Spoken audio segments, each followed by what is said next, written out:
नमस्कार साथियों, आप सभी का स्वागत है केपी इनोवेशन क्लासेस में। और आज हम लॉजिकल रीजनिंग के कुछ इंपॉर्टेंट क्वेश्चंस अटेम्प्ट करेंगे जो कि वीडियो री एग्जाम के हैं। इसकी एक टेस्ट सीरीज के हैं। बेसिकली बहुत ही अच्छे क्वेश्चन हैं और आप सभी को पता है वीडियो री एग्जाम का जो भी आगे अभी क्या होने वाला है, होगा एग्जाम की नहीं होगा, कोई कुछ नहीं कह सकता, लेकिन मोस्ट प्रोबेबली एग्जाम तो होगा ही। आप लोग पहले से प्रिपेयर रहिए। आइए देखते हैं कुछ इंपॉर्टेंट लॉजिकल रीजनिंग के सब्जेक्ट वाइज क्वेश्चंस कैसे हैं। देखिए इस तरीके के क्वेश्चन गिवन है आपको। पहला क्वेश्चन है विषम का चयन करना है, यानी कि find out the odd one. इसमें से विषम का चयन, ध्यान से देखेंगे ऑप्शन आपको 4 गिवन है। पहला ऑप्शन है पी के एम। तो हम सबसे पहले रिलेशन फाइंड आउट करने की कोशिश करेंगे, चेक करेंगे पी के और एम में क्या रिलेशन है। अगर हम ध्यान दें तो हमें चेक करते हैं पी से के हम कैसे जा सकते हैं, यानी कि पी से के जाने के लिए आप चेक करेंगे तो आपको मिलेगा L M N O P, ठीक है। यानी कि के से अगर पी आते हैं के एल एम एन ओ और फिर पी, यानी कि प्लस यहां पे आपको बैक -4 आना पड़ेगा, ठीक है। अब चेक करते हैं कि के और एम में क्या है रिलेशन। के एल एम यानी कि सिर्फ एक का इजाफा हो रहा है और एम मिल रहा है, यानी कि इस तरीके का रिलेशन हमें अभी ए में देखने को मिला। आगे चेक करते हैं कि ऐसा क्या दूसरे में भी हो रहा है।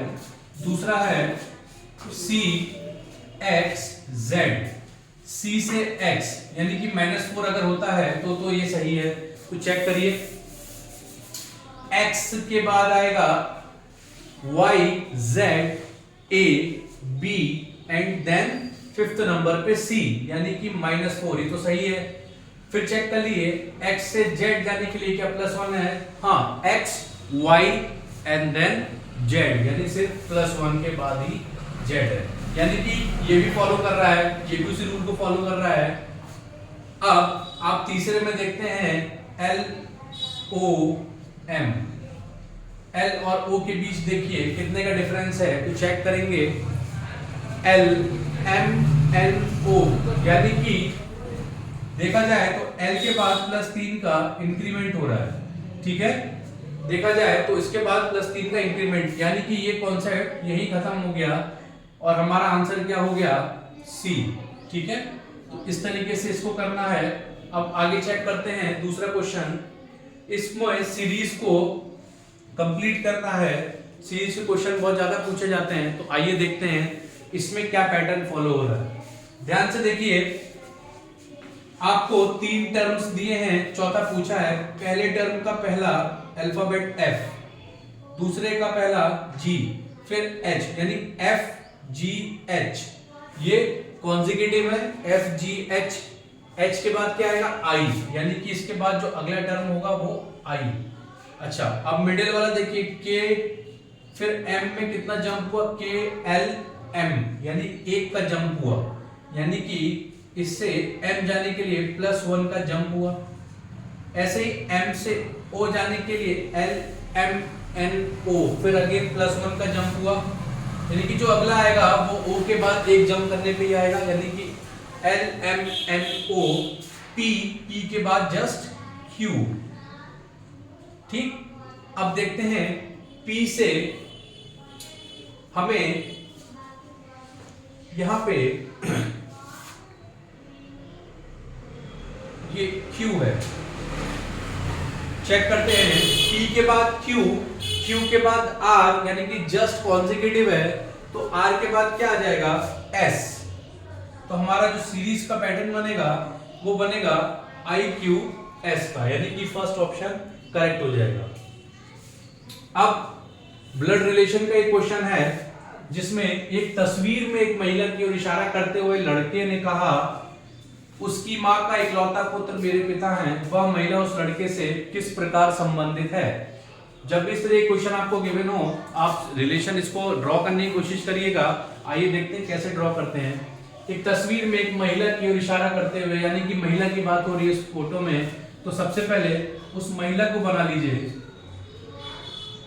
और महिला यानी कि ये मेल या फीमेल, ये तो फीमेल है, तो फीमेल को आप हमेशा सर्कल से डिनोट करा करिए, जिससे आपको जेंडर पहचानने में आसानी होगी।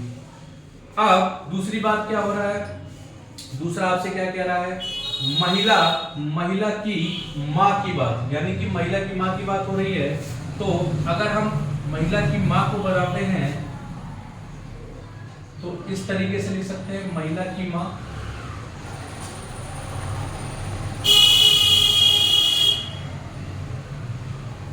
और ये आपकी महिला हो गई, महिला की माँ इस प्रकार से आप बनाइए, ठीक है। ये आपको वर्टिकल लाइन आपको जनरेशन गैप बताएगी। फिर कह रहा है उसकी माँ का इकलौता पुत्र, यानी महिला की माँ का इकलौता पुत्र, यानी कि वो महिला का भाई ही होगा, ठीक है। महिला की माँ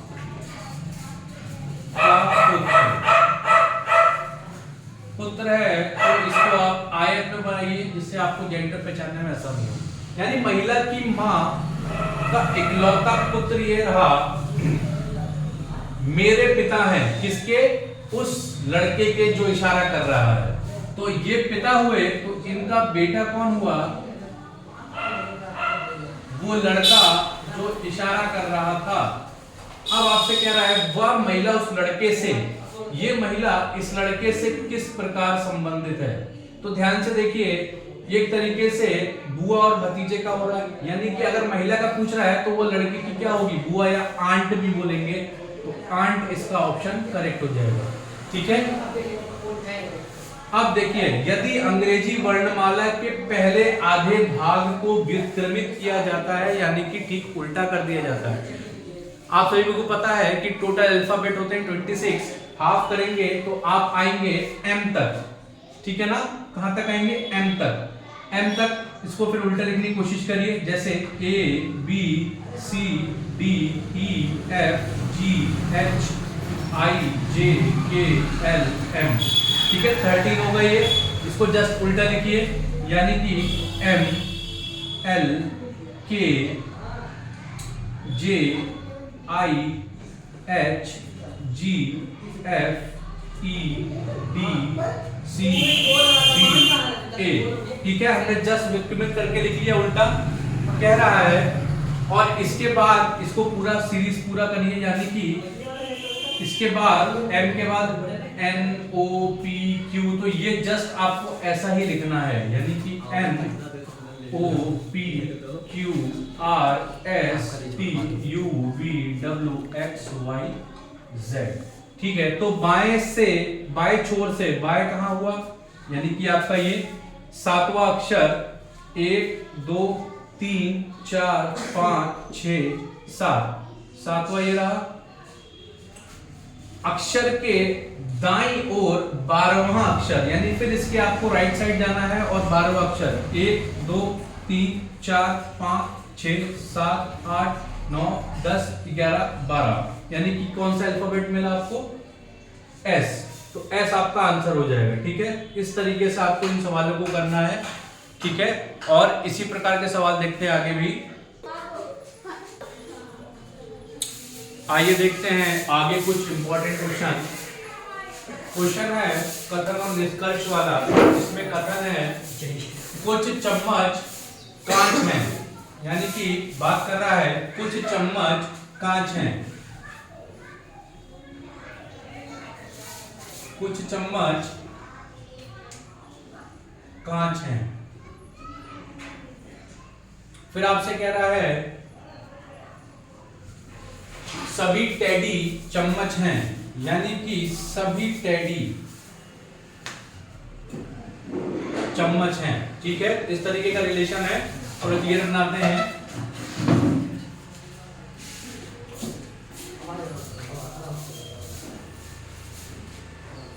कुछ चम्मच कांच हैं, सभी टेडी चम्मच है। अब निष्कर्ष में देखेंगे तो कह रहा है कुछ टेडी कांच हैं। तो ध्यान से देखेंगे कि कांच और टेडी के बीच में कोई भी रिलेशन आपको नहीं गिवन है क्वेश्चन में, तो आप नहीं कह सकते कि कुछ टेडी कांच होंगे, यानी कि पहला वाला निष्कर्ष तो हो गया गलत। दूसरा क्या कहता है, कुछ कांच टेडी है क्या, ये भी ठीक उसी की उल्टी बात हो गई। आपको कांच और टेडी के बीच में कोई भी रिलेशन नहीं दिया है, इसलिए आप दोनों निष्कर्ष को गलत कर देंगे, यानी कि ये भी गलत ये भी। तो आपका ऑप्शन हो जाएगा डी, ना तो 1 ना ही सेकंड अनुसरण करता है। आइए देखते हैं अगला क्वेश्चन। निश्चित कूट भाषा में रोज को WT XJ और लीप को QJ FU के रूप में लिखा जाता है। बोर्ड को उसी भाषा में कैसे लिखा जाएगा? चेक करिए ध्यान से। पहले रोज को लिखिए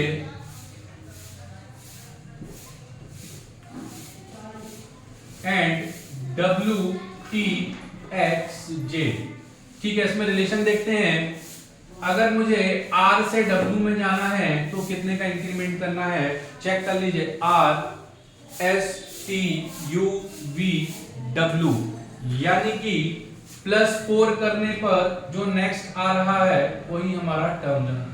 ऐसे ही O के बाद T चेक कर लीजिए, KLMNO PQRST, यानी कि इसमें भी +4 का इंक्रीमेंट। STUVWX, यानी कि +4, सेम एज FGHIJ +4, यानी कि सब में +4 का हो रहा है। ऐसे ही लीप और QJ FU भी चेक कर सकते हैं।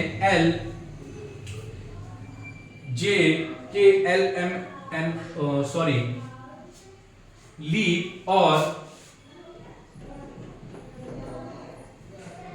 QJFU इसको भी चेक कर सकते हैं। LMNOPQ, यानी कि इसमें भी +4 का इंक्रीमेंट हो रहा है, सेम एज इसमें भी। और BCDEF, इसमें भी +4 और इसमें भी +4, यानी कि अब हम बोर्ड का रिलेशन बनाएंगे। कैसे बनाएंगे? बोर्ड लिखेंगे और इसमें +4 करेंगे, जो नेक्स्ट आएगा उसको लिखेंगे, यानी कि CDEFG, यानी कि जो 5th टर्म होगा वो G होगा।